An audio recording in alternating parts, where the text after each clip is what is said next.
va continuer. Merci beaucoup à nouveau, Madame Espinosa. On va continuer donc avec l'intervention de Jérémy Jost de l'Institut de l'élevage, chargé de projet en petits ruminants laitiers et animateur du RedCap. Et donc Jérémy, lui, il va plonger donc dans plutôt dans du concret.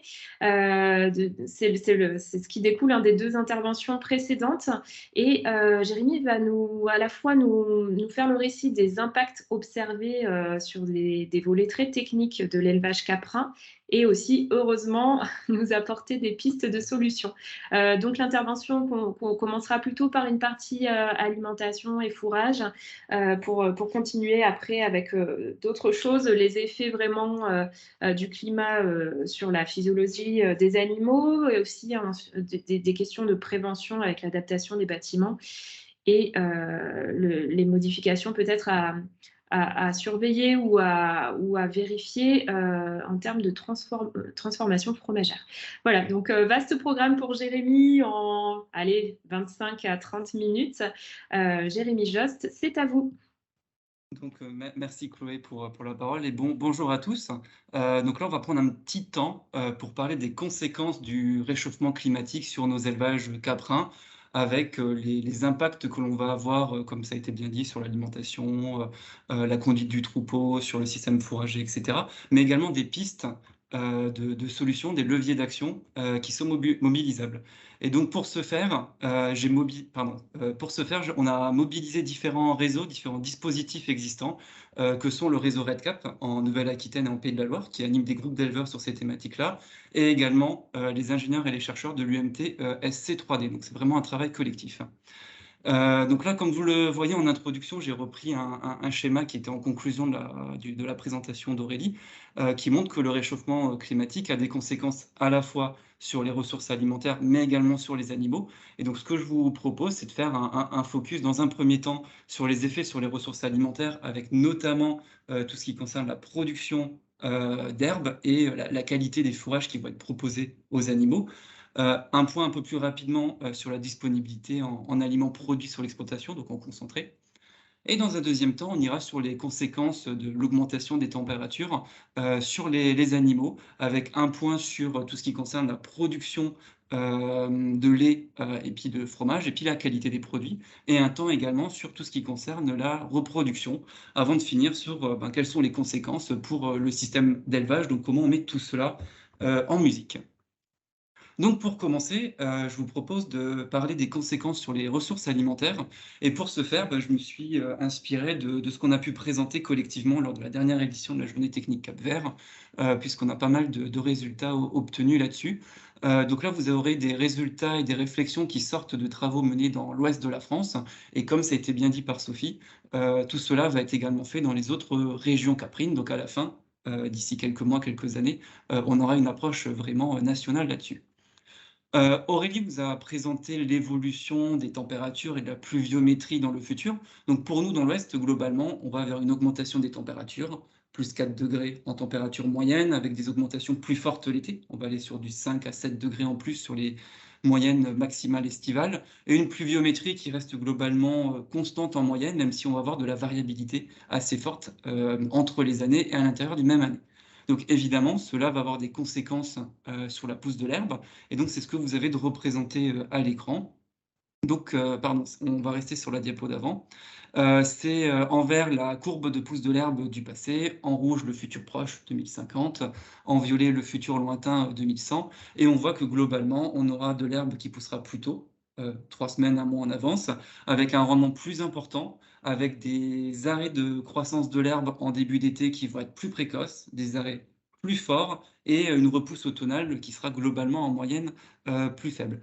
Donc certes, on aura dans le futur soit une pousse de l'herbe qui restera à peu près constante par rapport à ce qu'on a maintenant, voire une légère augmentation. Donc cela est dû à différents phénomènes. Donc on aura certes une légère augmentation des températures, mais vu qu'on reste sur des pluviométries qui restent en moyenne similaires, mais qu'on aura une augmentation du CO2 dans l'atmosphère, donc potentiellement plus de photosynthèse, donc potentiellement plus d'herbe. Voilà, donc tout ça, c'est issu de modèles obtenus avec le modélisateur STIX de l'INRA. Mais derrière ces belles courbes et ces moyennes se cache, c'est ce que l'on voit sur la diapo suivante, une très forte variabilité entre les années. Donc là, vous avez la même courbe, le même schéma, que présenté, juste avant. La pousse de l'herbe, mois par mois, jour par jour et sauf qu'on a représenté, une courbe représente une année entre 2000 et 2100, et donc là, on voit bien que derrière nos belles moyennes, nos belles courbes qu'on peut présenter, se cache une variabilité qui est quand même, assez forte. Donc c'est pour cela que dans nos travaux, on n'est pas parti sur l'analyse des moyennes, mais on est parti sur une analyse et c'est ce que l'on verra sur la diapo suivante, en fonction de différents types d'années, de différents types de pousses de l'herbe, que l'on peut observer. Donc Chloé ou Élodie, je veux bien que tu passes à la diapo suivante.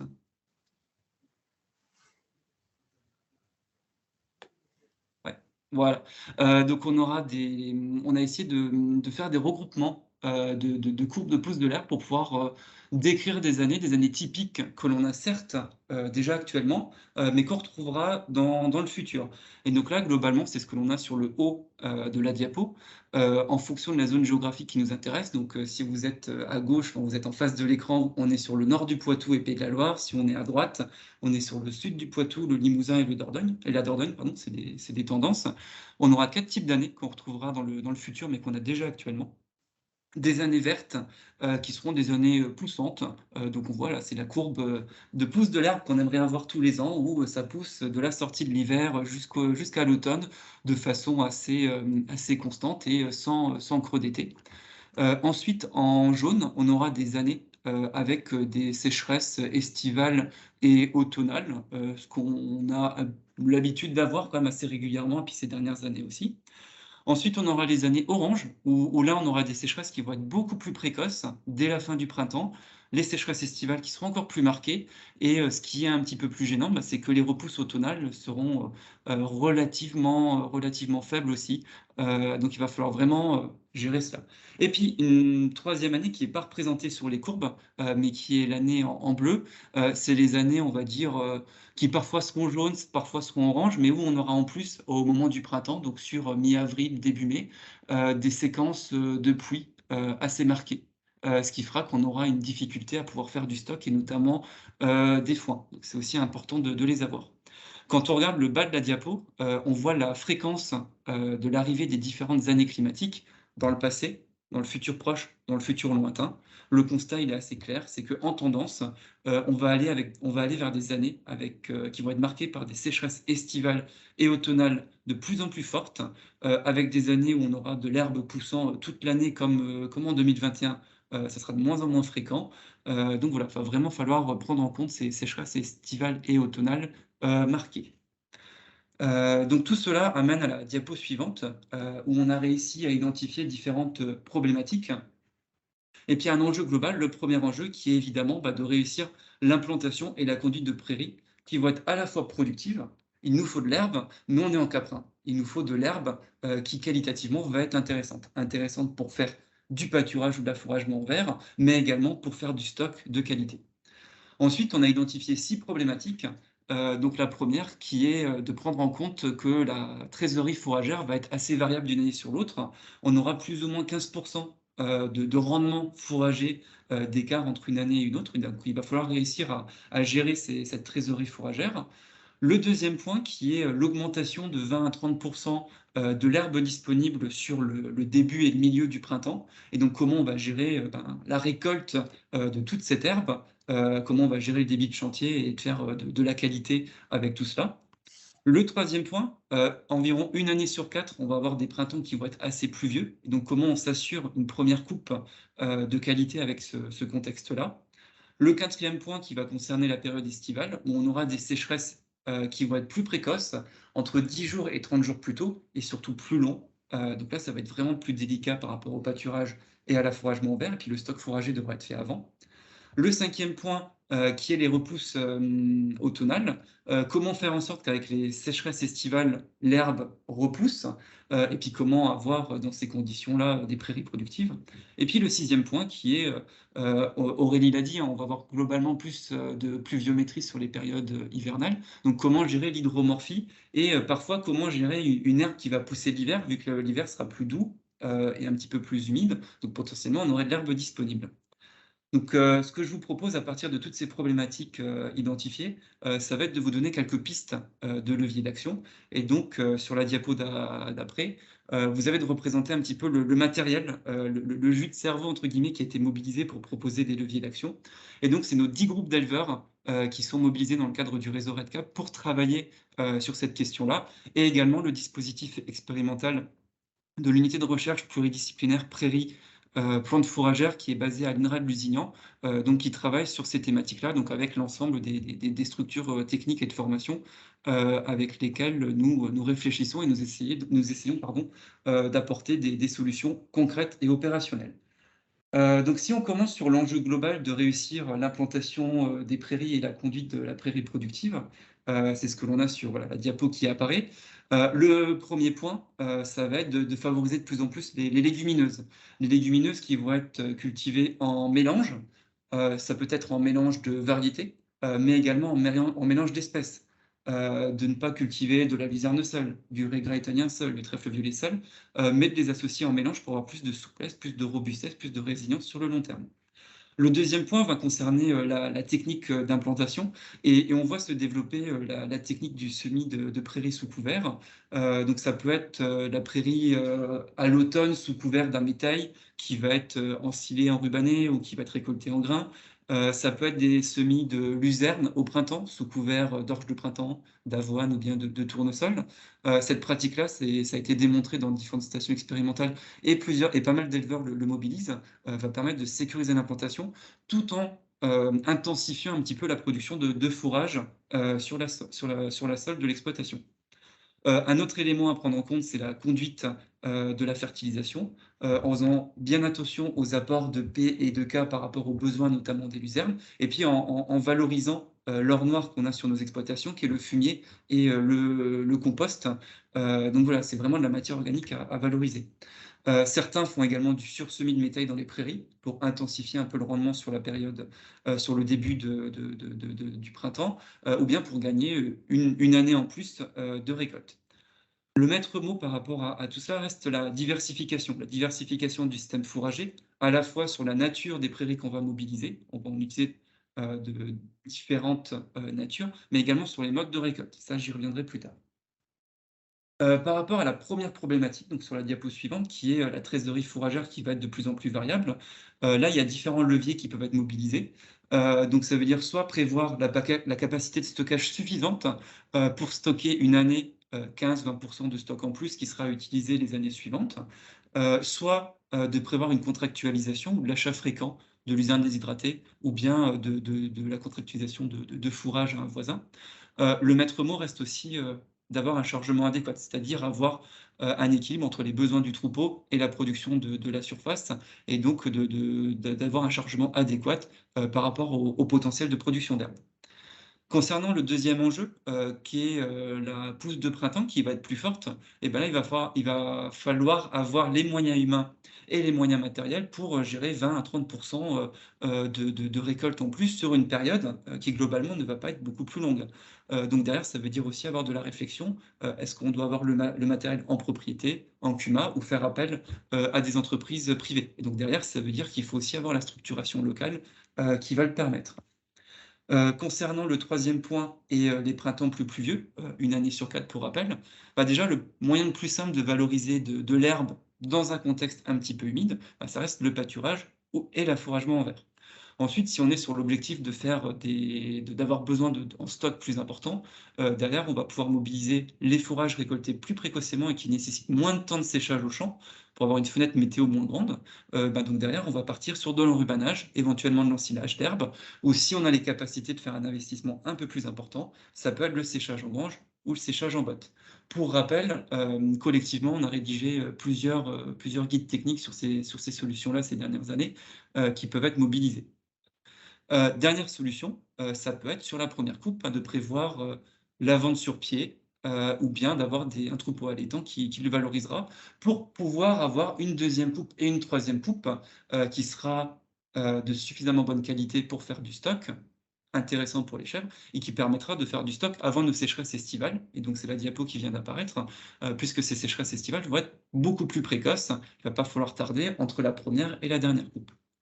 Sur les sécheresses estivales, donc déjà le premier élément, il faut vraiment avoir en tête que globalement, poursuivre un pâturage alimentaire durant les mois d'été, c'est déjà un petit peu compliqué actuellement, ça va être encore plus compliqué, dans l'avenir et donc derrière, ça veut dire qu'il faudra sûrement prévoir du stock supplémentaire en enrubanage et en foin de qualité, pour pouvoir poursuivre la lactation, durant ces mois d'été. Un autre levier, sera l'irrigation qui permettra de sécuriser sur quelques hectares ou plus, des implantations, de sorgho, ou de colza fourragé, là pour la période, automnale. Mais cela amène des questions à la fois sociétales, de partage de l'eau et de disponibilité en eau, et c'est pas évident de «ménager» entre guillemets la chèvre et le chou, là-dessus. Donc il faut vraiment avoir une réflexion sur cette stratégie-là. Ensuite, il y aura le choix des espèces et des variétés fourragères qui vont être implantées. Ça veut dire globalement aller sur des prairies plutôt basées sur la luzerne, qui a quand même une meilleure résistance à la chaleur, de favoriser des graminées, qui résisteront elles également un petit peu mieux, fétuques élevées, dactyles, et également de valoriser des parcelles qui vont être un petit peu plus fraîches, des fonds de vallée, des parcelles en bord de rivières, où on pourra implanter de la fétuque élevée et de la fléole qui permettront peut-être de gratter quelques jours. Bon, évidemment, à un moment, quand, il fait très chaud, il y a plus d'eau, faut pas se leurrer, on n'a pas de solution miracle. Les fourragères ont quand même du mal à pousser.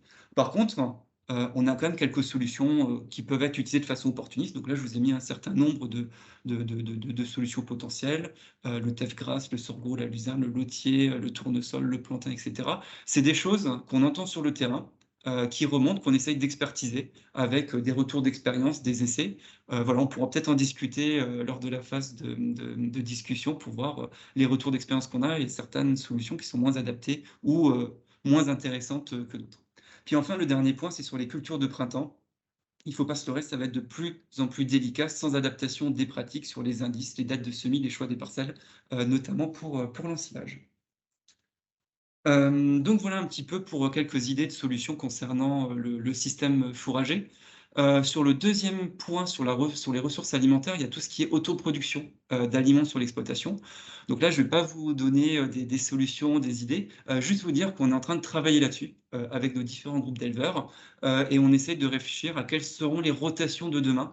Rotations qui permettront de produire des aliments pour le troupeau, en limitant les intrants, en limitant les intrants d'un point de vue, azote, d'un point de vue coût, et donc ça, bah, dans les mois à venir, on aura des solutions à vous proposer par rapport à cela.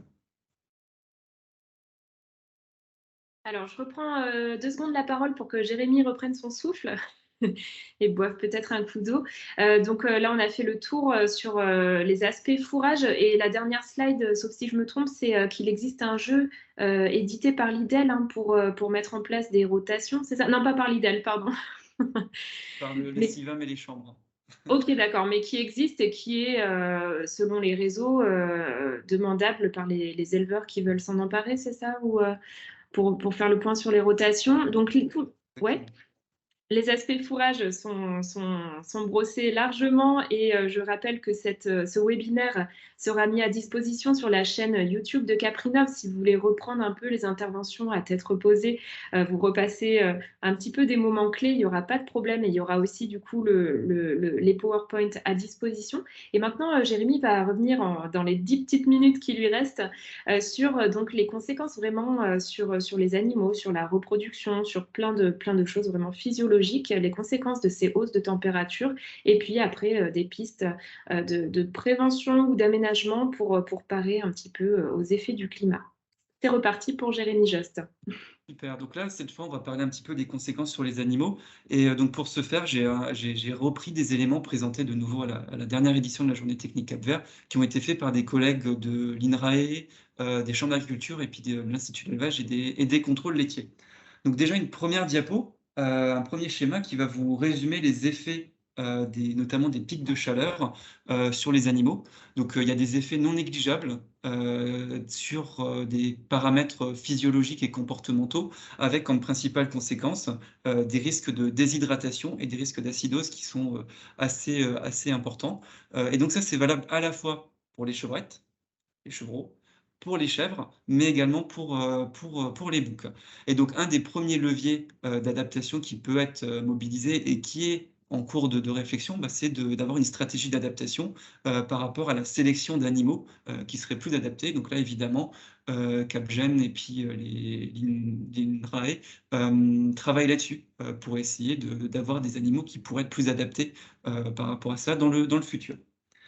Si on s'intéresse à des leviers d'adaptation, et donc c'est sur la diapo suivante, concernant dans un premier temps, l'alimentation et l'abreuvement. Donc qui dit augmentation des températures dit des conséquences, sur les consommations en eau qui globalement vont augmenter, mais également des conséquences, alimentaires, où les animaux vont avoir une capacité d'ingestion qui va être un petit peu limitée sur, du temps un petit peu plus sur cette période-là. D'où le fait qu'il faut, anticiper cette baisse d'ingestion si on ne veut pas avoir de conséquences sur, la production laitière. Donc derrière, ça veut dire avoir des réflexions sur les horaires de distribution des repas, sur, la répartition des repas dans la journée, éventuellement réduire les concentrés, pour favoriser, l'ingestion de fourrages qui vont être riches et appétants sur cette période estivale. Et puis bon là, on a mis éventuellement prévoir des fourrages humides sur cette période-là pour favoriser un petit peu, l'abreuvement indirect des animaux. Comme j'ai dit précédemment, le pâturage alimentaire sera aussi plus délicat sur cette période-là. Concernant l'accès à l'eau, pardon, il ne faudra pas, négliger, la disposition, d'abreuvoirs en quantité suffisante et aussi avec un débit suffisant, avec de l'eau qui va être propre, et qui va être important, pour que les animaux, puissent continuer à avoir leur niveau de production. Vous le verrez sur quasiment chacune des slides, vous aurez un petit bouc là qui traînera. Ce que l'on dit est à chaque fois valable pour les chèvres, mais également pour les boucs qui souvent sont un petit peu mis à l'écart, on y pense un peu moins, mais c'est aussi très important par rapport à ces animaux. Concernant la reproduction, maintenant, les pics de chaleur vont également avoir des conséquences, donc le stress thermique va avoir des conséquences sur la reproduction.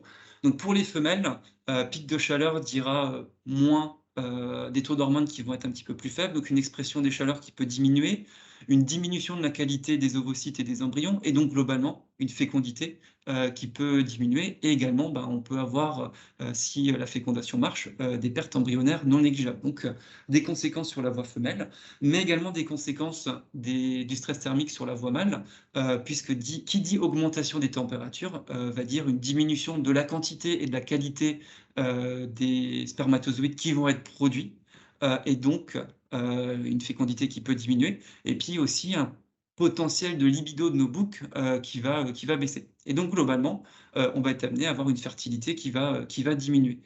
C'est encore plus important à prendre ce qui est également pardon, important à prendre en compte, c'est qu'entre le début de la production des spermatozoïdes et la fin, il se passe quasiment 60 jours. Ça veut dire que si on a des pics de chaleur, l'impact d'un pic de chaleur, sur les mâles, a des conséquences sur le long terme. Si on a un coup de chaud, à J0, 60 jours après, les spermatozoïdes qui seront disponibles, seront peut-être moins mobiles, ce qui peut être gênant. Sur le schéma que vous avez en bas, de la diapo, on voit à quel stade sont les chèvres, au moment critique, c'est-à-dire, pendant, les périodes habituelles de canicule et de chaleur et on voit que, on peut avoir des chèvres qui sont à la mise à la repro, qui sont en préparation de mise à la repro, qui sont en fin de gestation, qui sont en début de production quand on est, en saisonné ou en contre-saison. Donc ça veut dire qu'en gros, les pics de chaleur, estivaux arrivent toujours entre guillemets «au mauvais moment» par rapport à la reproduction. Donc voilà pour le constat. On va essayer de vous apporter quelques éléments de stratégie d'adaptation. Donc déjà par rapport à la stratégie d'adaptation pour la conduite de la reproduction, un des premiers enjeux, c'est de réussir à maintenir la fertilité et donc il va falloir adapter ces chantiers d'insémination en globalement, en inséminant, plus tôt, quand il va faire un petit peu plus frais, en limitant les temps d'attente, en limitant, le «vieillissement» entre guillemets du fumier pour limiter la chaleur indirecte et si on est sur des saillies naturelles, il va falloir adapter le ratio du nombre de boucs, par rapport au nombre de chèvres pour sécuriser, la réussite et pour réussir, ouais, la «performance» entre guillemets à la fertilité. Le deuxième point, d'adaptation va concerner, l'ambiance, du bâtiment. Il va falloir réussir à limiter l'inconfort, donc limiter la sensation de chaleur.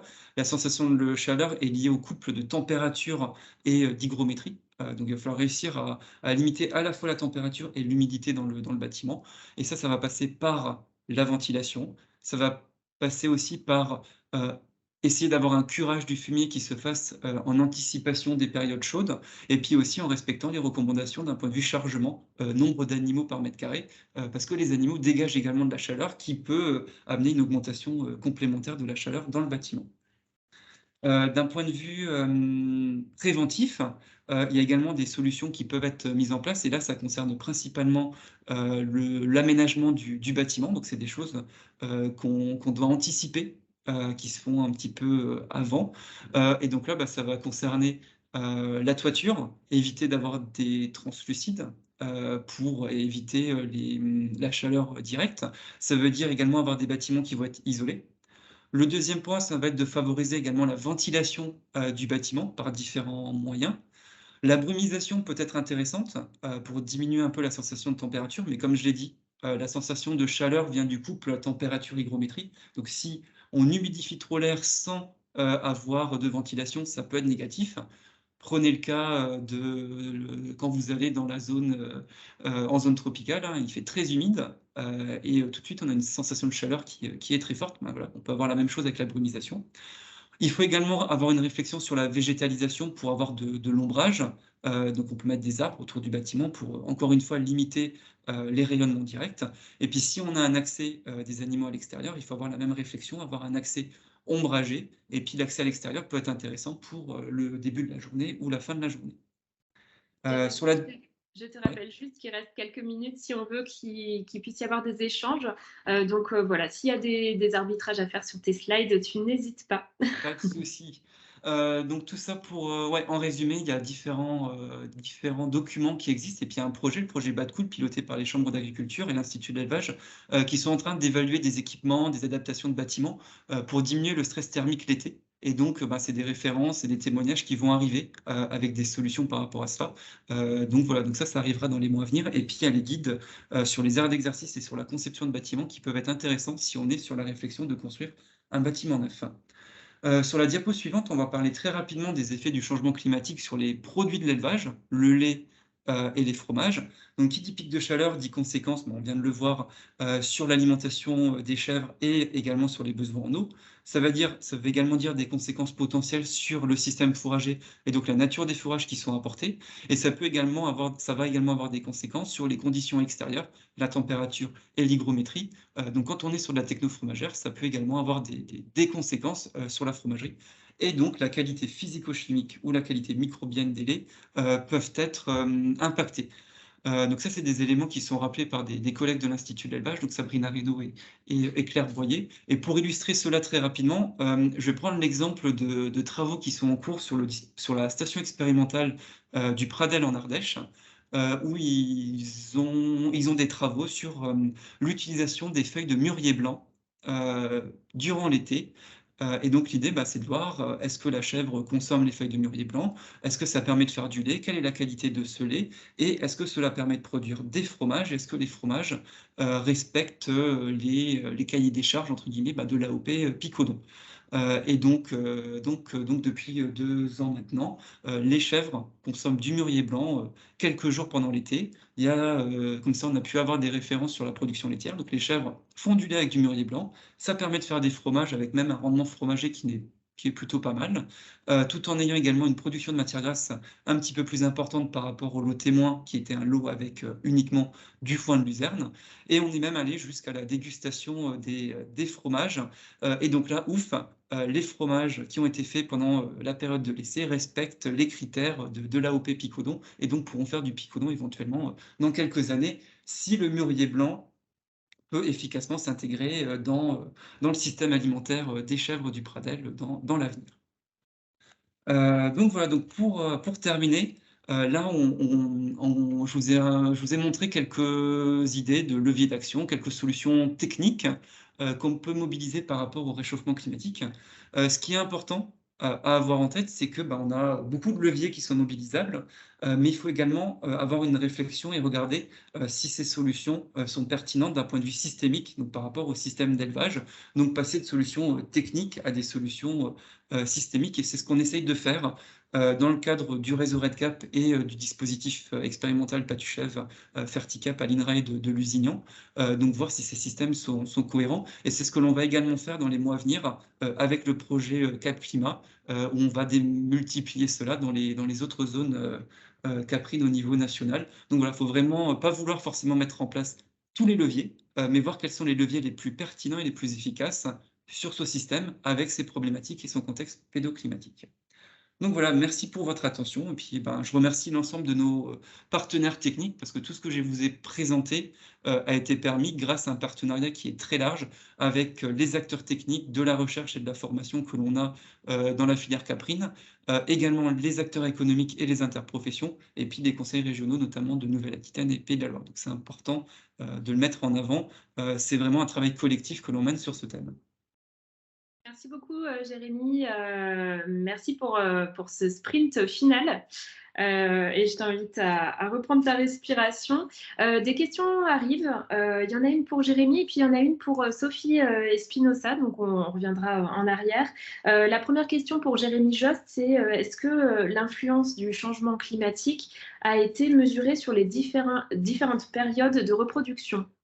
Alors, dans le cadre du projet Badcool, dont je vous ai parlé, précédemment, il y a des mesures qui sont en train d'être faites, dans différentes stations expérimentales et dans des élevages. Donc on en fait au Pradel et puis à Pattuchèv, à Lusignan, pour mesurer et déterminer le THI, qui est le paramètre, intéressant à mesurer pour prendre en compte la notion de stress thermique. Donc c'est le couple température-hygrométrie.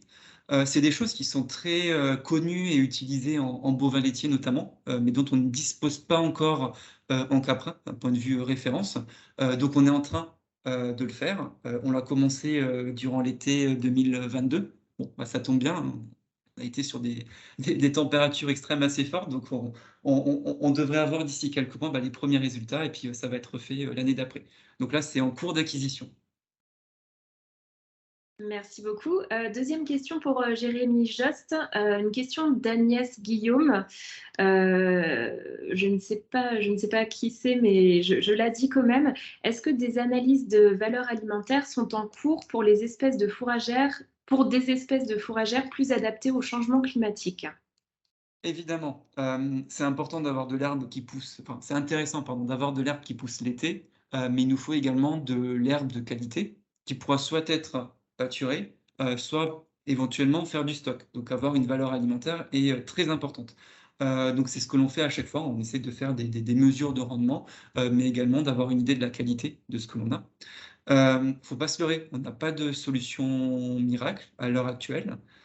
Tous les ans, et là ça fait pas mal d'années, on nous promet, notamment, par des articles, notamment dans la presse agricole ou sur les réseaux sociaux, des solutions miracles, une espèce fourragère qui va faire plein de quantités en été avec des super valeurs, qui va faire du lait et puis, qui va faire de la viande. Bon, quand on regarde un petit peu plus précisément ces solutions miracles, souvent on est un petit peu déçu, parce que déjà nos attentes en caprin sont assez fortes sur la qualité, du fourrage et puis que, certaines solutions sont peut-être adaptées dans certains contextes, mais pas forcément dans toutes. Donc là, globalement, à l'heure actuelle, c'est ce que je vous ai dit, on n'a pas de solution miracle sur l'été. On a des solutions qui peuvent être intéressantes, hein. Le sorgho, ça marche pas tous les ans. Ça peut être pâturé, ça peut être à fourrager l'été, mais ça reste un fourrage qui va être riche en énergie, faible en azote. Donc derrière, ça veut dire qu'il va falloir l'associer à de la luzerne ou un petit peu plus de concentré protéique ou un fourrage riche en protéines. Donc voilà, donc c'est intéressant, mais c'est pas encore, «merveilleux» entre guillemets. Donc oui, c'est important de mesurer les 2. Et la vision qu'on a, c'est qu'au-delà des références qu'on peut avoir localement avec des dispositifs experts ou bien des témoignages, c'est de mettre à débat les solutions dans les groupes d'éleveurs, parce qu'il y en a certains qui ont déjà testé des choses. On a plus d'avis, puis on discute sur, bah, on obtient telle valeur, on a fait telle conduite, on a eu tel rendement, puis là on voit si c'est intéressant, ou pas. Merci beaucoup. Est-ce qu'on a d'autres questions pour Jérémy Jost de l'Institut de l'élevage, soit par le chat, comme l'ont fait ceux qui ont posé leurs questions, soit en prenant la parole, donc en remettant micro et caméra. Est-ce qu'il y a une autre question? En attendant que d'éventuels poseurs de questions se manifestent, je vais poser une question à Sophie Espinosa, si elle est encore là et connectée. La question Bien était... sûr. super, parfait. La feuille de route Caprine correspond-elle en fait aux stratégies des autres filières animales et végétales? Voilà, est-ce que les autres filières ont aussi leur stratégie? Est-ce que voilà, comment ça s'articule les unes les autres? Voilà, est-ce que la feuille de route Caprine correspond aux stratégies des autres filières animales et végétales? Alors, ce qui est sûr, c'est que toutes les filières animales et végétales, en tout cas, c'est la théorie, elles ont dû effectivement transmettre une feuille de route climatique au pouvoir public. Donc, effectivement, je pense qu'en plus d'être sensibilisées sur la question, elles l'ont fait. Après, je n'ai pas connaissance des plans d'action ou du contenu de la stratégie. Je ne vais pas pouvoir répondre là-dessus. Mais je pense qu'effectivement, quelle que soit la stratégie, il y a effectivement forcément, alors peut-être pas que deux volets, mais il y a forcément un volet adaptation et un volet réduction des émissions de gaz à effet de serre. Donc, je vais pas, malheureusement, je ne connais pas toutes les feuilles de route climatiques de toutes les filières, mais effectivement, elles en ont fait également. Désolée de ne pas pouvoir répondre à la question. Peut-être qu'Aurélie, si tu es encore là, tu peux répondre parce que tu as suivi pour les autres filières ruminants les feuilles de route.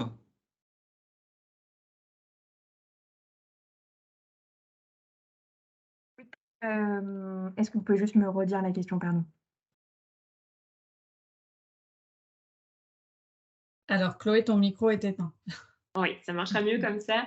La question est de savoir si la feuille de route Caprine présentée donc, tout à l'heure par Sophie Espinosa correspond aux stratégies des autres filières animales et végétales. Peut-être, Aurélie Madrid, vous avez eu vent des autres feuilles de route dans d'autres productions. Et si oui, comment la feuille de route Caprine s'articule peut-être avec ou se différencie, je ne sais pas. Alors, j'en ai une vision qui est pas du tout globale. C'est-à-dire que j'ai des petits morceaux d'infos qui m'arrivent, mais voilà, c'est pas ce que je vous dis là à partir des infos que j'ai, mais c'est sûrement très partiel. Et en fait, au moins sur les filières d'élevage, qui sont celles qu'on connaît le mieux, enfin qu'on accompagne à l'Institut d'élevage, chacune a vraiment eu son fonctionnement propre. Déjà dans la première étape du Varenne où il fallait que chaque filière fasse son diagnostic et ensuite maintenant pour écrire sa feuille de route. Ce qui fait que c'est un peu difficile de comparer parce que vraiment chaque filière est à des niveaux différents et avec des fonctionnements différents.